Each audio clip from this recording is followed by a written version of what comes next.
From the moment we are born, we are drawn to animals. Like us, they embody the wonder of experience of life on Earth. We need only to look to children to see that it is in our very nature to be kind to animals. As a society, we cherish our pets and abhor cruelty. When we watch animals express joy, we share their joy. And when they feel pain, we wince at their suffering.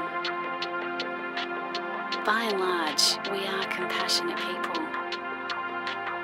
Yet all around us, hidden from our view, is an animal welfare disaster of a magnitude this planet has never known. Most animals raised into human care today, millions upon millions, are living lives of abject misery in factory farms.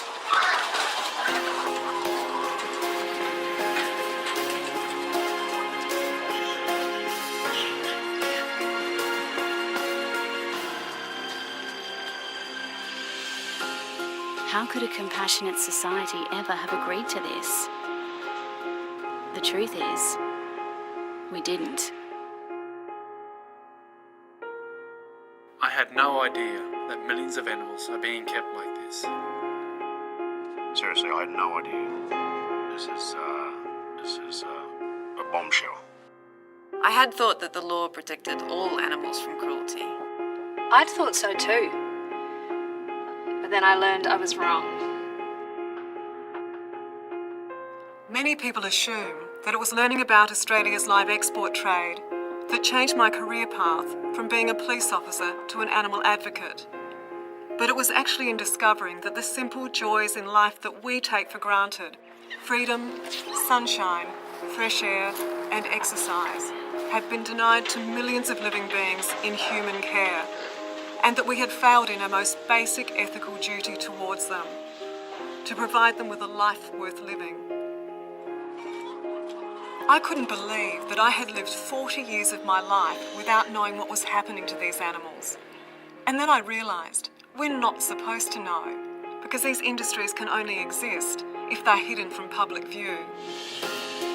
For every human being on planet Earth, there are up to 10 times as many animals raised for human consumption every year.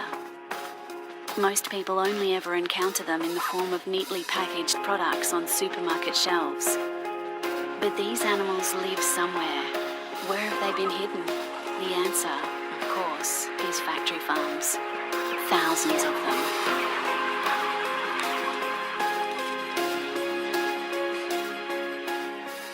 These are highly intelligent creatures who feel pain and who will respond to kindness and affection if given the chance. These animals are no different to our pets at home. I can't believe in this day and age millions of hens are still confined to cages with no quality of life whatsoever.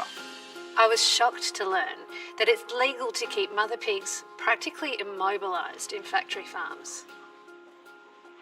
They can't even turn around.